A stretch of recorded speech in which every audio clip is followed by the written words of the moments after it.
El lunes por la mañana en la oficina siempre tenía un zumbido particular, teclados resonando como tambores. El aroma a café quemado flotando desde la sala de descanso.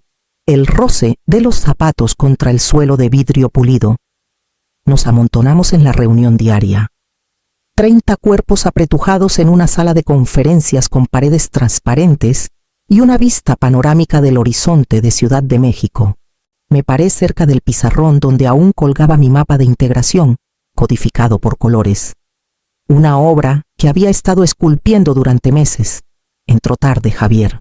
Con la corbata torcida y una sonrisa afilada como cuchillo, no se molestó con las actualizaciones de siempre. En cambio, se plantó frente a todos, carraspeó y dijo Jimena, «Necesito tu placa. Eres prescindible».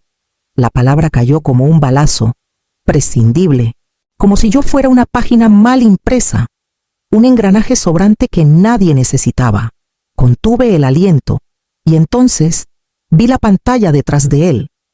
Había abierto mi presentación de integración, pero la diapositiva inicial estaba limpia de mi nombre. En su lugar, las iniciales de Javier brillaban en letras grandes, como un grafiti sobre un cuadro robado. Por un instante la sala se congeló. Clara, de finanzas, bajó la mirada a sus zapatos. Miguel, de legal, se movió incómodo, apretando su libreta. Hasta Sofía, la analista reservada a la que había mentorado el verano pasado, abrió la boca como para hablar, pero no lo hizo. Nadie dijo nada. El silencio pesaba más que cualquier insulto. Javier dejó que el momento se alargara. Creo que lo disfrutaba, confundiendo la humillación con autoridad. Me enderecé, forzando mi voz a mantenerse firme. «Está bien», dije. «Necesitaré la lista de salida». Parpadeó.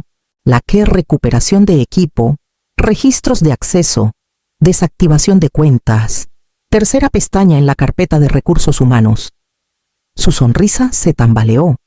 Por un segundo, pareció un niño perdido en el traje de su padre, sin saber dónde terminaban las mangas. No le di el gusto de una pausa. Deslicé mi placa del clip, la puse en su mano y tomé mi bolso.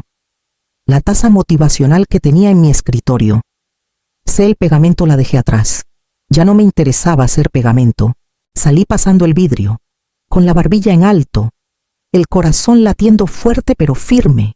Cuando las puertas del elevador se cerraron, supe una cosa: podían borrar mi nombre de una diapositiva, pero no habían borrado la cláusula que escribí hace 6 meses.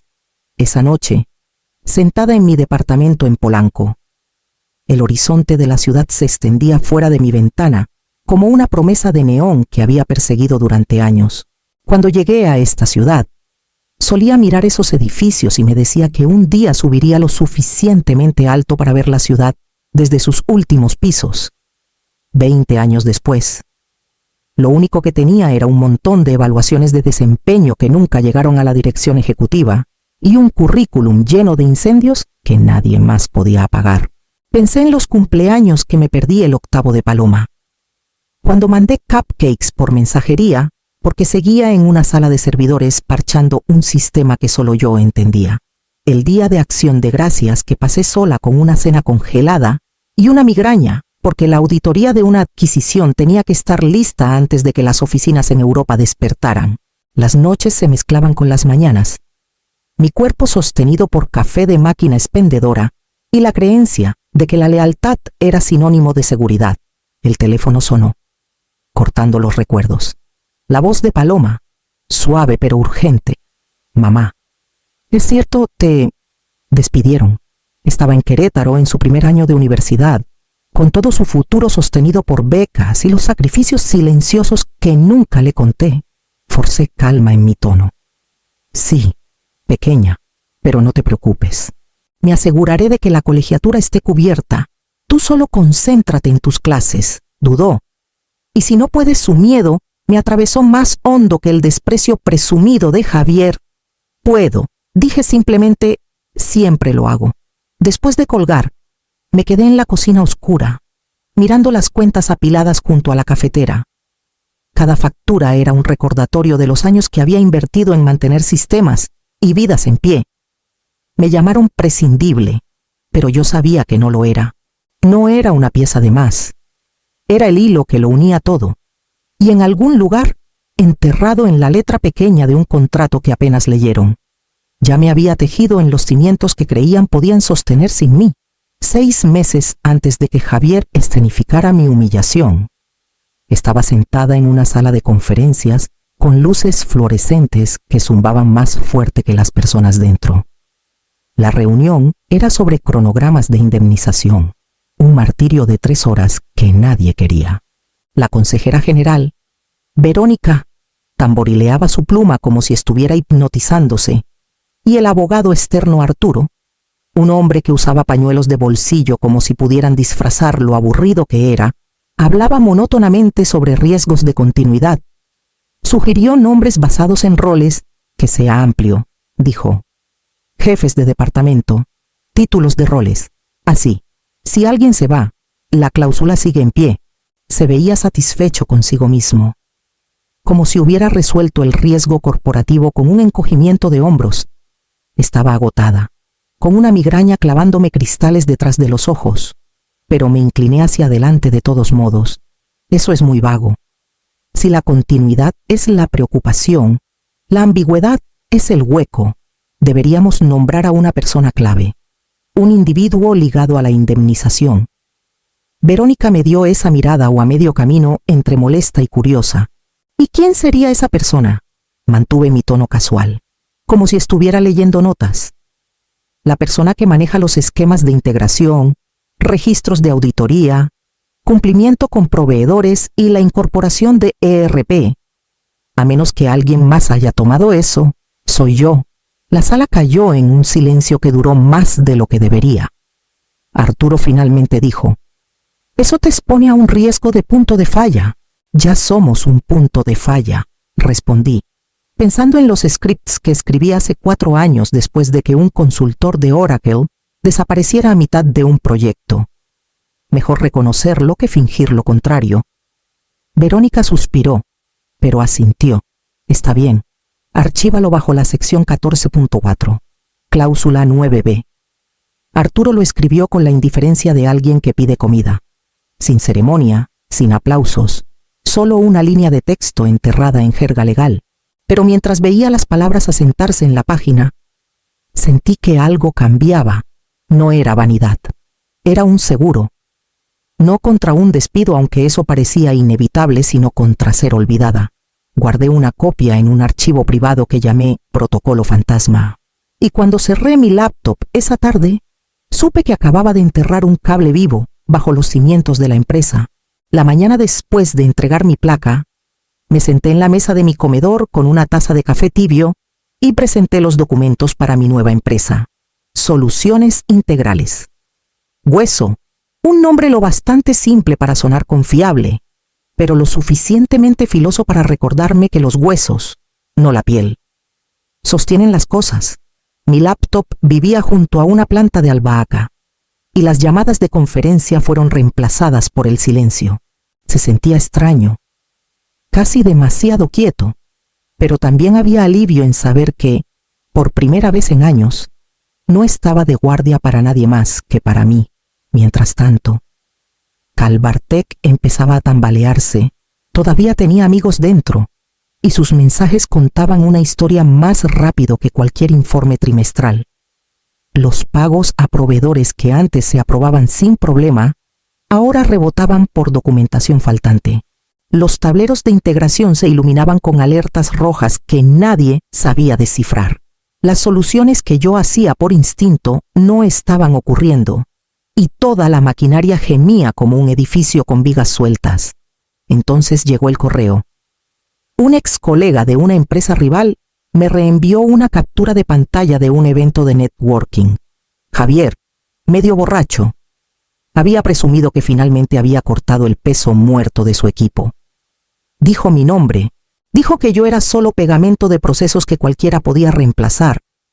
El público, mayormente cortés, asintió. Pero mi contacto escribió debajo de la captura: «Realmente no sabe lo que construiste, ¿verdad?». Mi primer instinto fue una risa aguda y amarga. Peso muerto, pensé en las auditorías que salvé, los incendios que apagué, los tratos que sostuve cuando los ejecutivos estaban demasiado ocupados puliendo sus perfiles de LinkedIn. Él estaba parado en una plataforma que construí con mis fines de semana y mis migrañas. Y pensó que al quitarme se hacía más ligero. No respondí al correo. No necesitaba hacerlo. Las grietas se estaban extendiendo solas. Y mientras más alto subía Javier en su escalera tambaleante, más dura sería la caída cuando el comprador finalmente mirara hacia abajo y viera la podredumbre. Era casi medianoche cuando terminé de trabajar en un proyecto pequeño para un cliente y recordé la bolsa de comida para llevar en la encimera. Los tacos estaban fríos, pero no me importó. Comí directo del envase, con la laptop balanceada al borde de la mesa, cuando sonó una alerta de correo nuevo. El nombre de la remitente me hizo pausar. Sofía Ortiz, una junior de finanzas, callada y meticulosa, del tipo que veía detalles que otros pasaban por alto. El verano pasado me senté con ella después de horas, enseñándole a construir una macro de conciliación.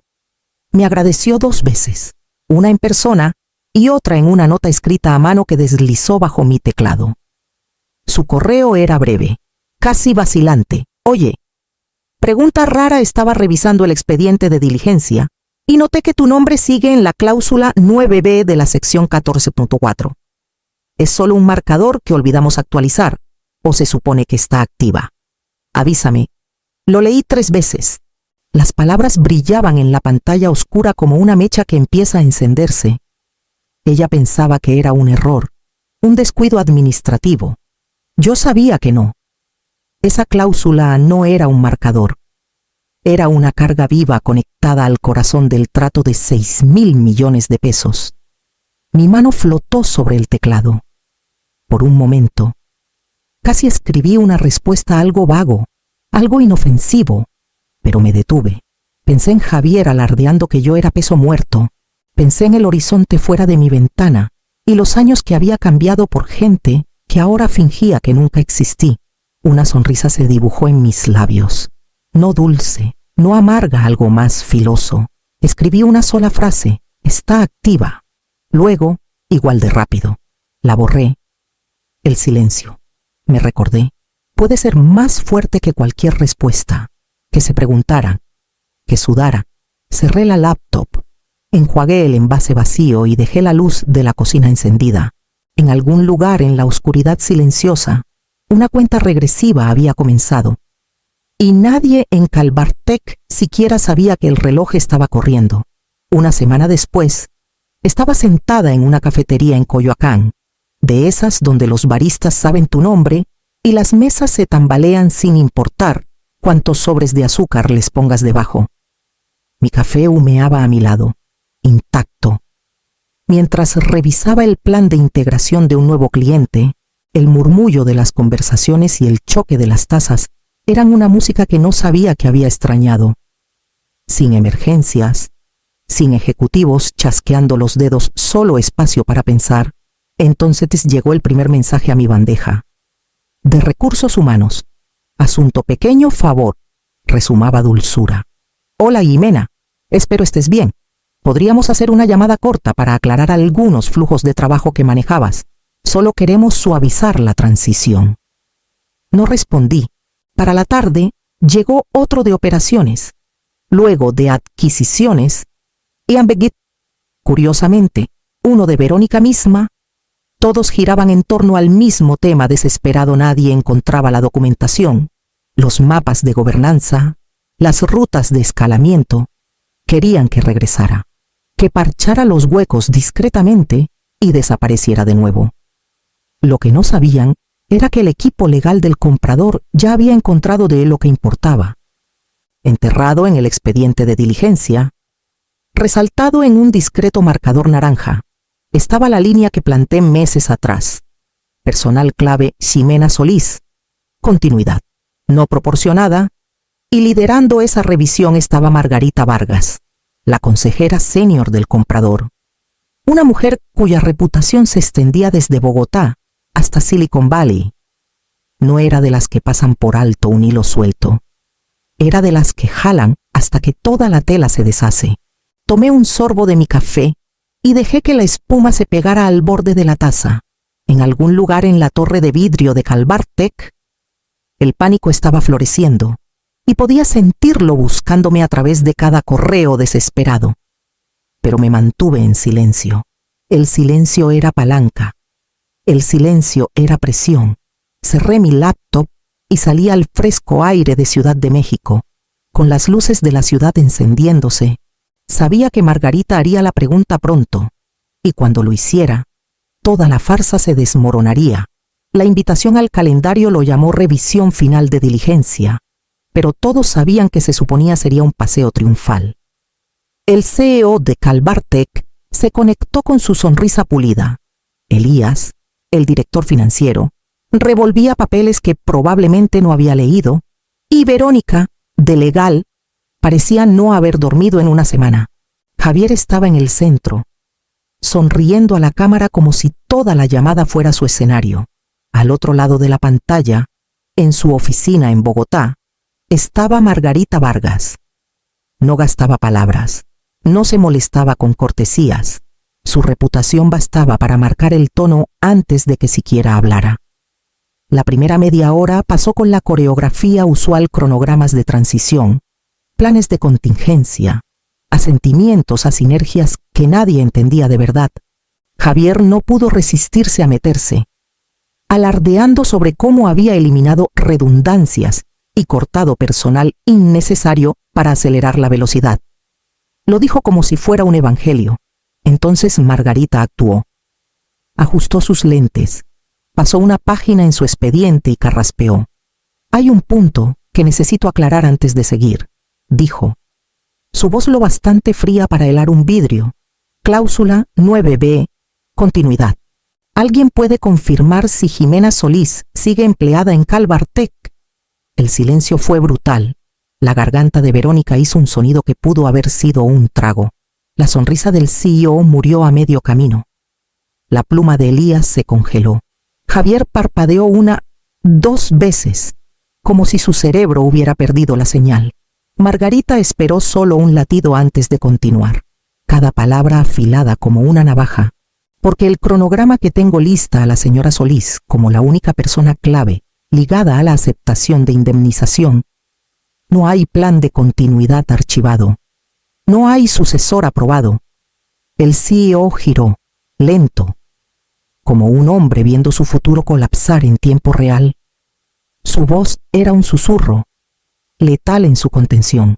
«Dime que no lo hiciste». Javier abrió la boca, pero no salió nada. La sonrisa que lo había llevado tan lejos se desvaneció de su rostro. Margarita no se inmutó. «Pausamos el trato de 6.000 millones de pesos de inmediato. La diligencia adicional queda suspendida hasta que se cumpla con la revisión de cumplimiento». La línea quedó en un silencio mortal. El peso de sus palabras llenando cada rincón de esa torre de vidrio. La mañana después de la llamada de diligencia, mi teléfono se iluminó como el zócalo en Navidad. Llamadas perdidas se apilaban unas sobre otras: recursos humanos, adquisiciones, hasta la misma Verónica. Los mensajes de voz se mezclaban. «Solo un chequeo rápido. ¿Podrías aclarar algunos flujos de trabajo antiguos? Solo tomará 15 minutos, te lo prometo». Para el mediodía, se habían pasado a LinkedIn. Solicitudes de conexión de gente que no me había hablado en años llegaron con notas alegres sobre mantener el contacto. Un gerente que apenas recordaba hasta añadió una carita sonriente, como si la puntuación pudiera borrar años de indiferencia. Los dejé todos sin leer. En medio de esa avalancha, llegó una llamada que no esperaba Elías Cruz. El director financiero. No había oído su voz desde mi reunión de salida. Cuando evitó el contacto visual y firmó los formularios como si estuviera aprobando un pedido de muebles. Esta vez su tono era diferente, más bajo, más cauto. «Jimena», empezó. «Le dije a Javier que esto era un error. Le dije que tú eras la pieza que no podíamos perder». Sus palabras salieron atropelladas, mitad confesión, mitad súplica. «No escucho». Dijo que el comprador quería recortes. Dijo que eras reemplazable. Yo discutí. De verdad lo hice. Me quedé con el teléfono pegado a la oreja, escuchando el sonido de un hombre que se daba cuenta de que el suelo bajo sus pies ya no estaba. Me estaba ofreciendo algo ahora, arrepentimiento. Tal vez solidaridad, pero ¿dónde estaba eso cuando lo necesitaba? No hablé, ni siquiera respiré lo suficientemente fuerte para que supiera que seguía en la línea. Tras una larga pausa, suspiró. Si decides ayudar, llámame. Luego la línea se cortó. Dejé el teléfono junto a mi café. Su pánico ya no me pertenecía. Ellos habían cortado el hilo y ahora el candelabro se tambaleaba. Cerré mi laptop, con los mensajes sin responder parpadeando, y caminé hacia la ventana. Desde mi departamento, el horizonte de Ciudad de México brillaba, indiferente al caos en esa torre de vidrio al otro lado de la ciudad. La ciudad seguía adelante, y yo también. 2 días después, llegó el correo. No era de Calvartec. Venía directamente del equipo legal del comprador, con el sello de la firma de Margarita Vargas. El asunto era claro. Solicitud de consulta de 1 hora, cláusula 9b. Sin emojis, sin falsa calidez, solo seriedad profesional. Ofrecían compensarme generosamente por mi tiempo. A las 10 de la mañana siguiente, marqué desde la mesa de mi cocina, con el vapor subiendo de la taza en mis manos. Los pájaros fuera de mi ventana cantaban como si no supieran que 6.000 millones de pesos dependían de una sola conversación. Señora Solís, dijo Margarita, su voz tan precisa como la recordaba, para que quede registrado. ¿Puede aclarar el alcance de la cláusula 9b? ¿No me detuve? La cláusula 9b nombra a una persona yo como la clave para la indemnización. Si mi empleo termina sin un sucesor documentado y aprobado, la transferencia de riesgo se detiene. La cobertura de indemnización no puede asumirse y no puede modificarse retroactivamente sin mi firma. El silencio se alargó en la línea. Tomé un sorbo de mi café. Alguien susurró una maldición por lo bajo. Margarita hizo la pregunta final. Entonces, para reanudar la indemnización, ¿se requiere su firma? Sí, dije, dejando la taza. Y no he firmado. Al día siguiente, un pliego de términos revisado aterrizó en el escritorio de Calvartec. El mensaje era directo. El trato se reanudará solo si Ximena Solís es reinstalada por no menos de 12 meses. Reportando directamente a la supervisión del comprador, con plena autoridad sobre la integración. No había negociación, no había margen de maniobra.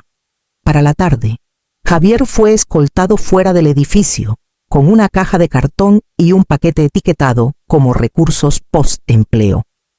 Su placa dejó de funcionar antes de que llegara al estacionamiento. Leí la actualización desde un mensaje de un amigo dentro.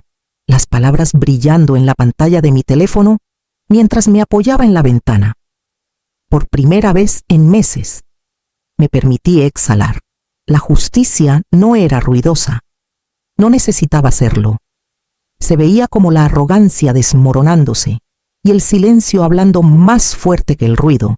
3 semanas después, volví a cruzar las puertas giratorias de Calvartec, no como una enlace escondida en los márgenes, sino como directora de integración, instalada por el mismo comprador que alguna vez estuvo a punto de firmar sin mí. Mi placa abría todas las puertas, pero ya no necesitaba pasarla. Una recepcionista me guió directamente al último piso, donde mi nueva oficina miraba al horizonte de Ciudad de México, que solía estudiar desde el otro lado de la ciudad. La sala de juntas estaba esperando. El CEO estaba rígido. Verónica, de legal, aferraba su pluma como si fuera un salvavidas, y Elías intentaba ocultar su inquietud con una sonrisa cortés. El asiento de Javier estaba vacío, la silla de cuero ligeramente torcida, como si hasta los muebles lo hubieran repudiado. Llevé el expediente, el cronograma de seguros original, los archivos de continuidad, cada cláusula marcada, y lo puse suavemente en la mesa de vidrio. El sonido fue leve, pero en esa sala cayó como un martillo. Cada pestaña brillaba en su orden codificado por colores, evidencia de los cimientos que habían descartado como exceso. Dejé que el silencio se alargara antes de hablar.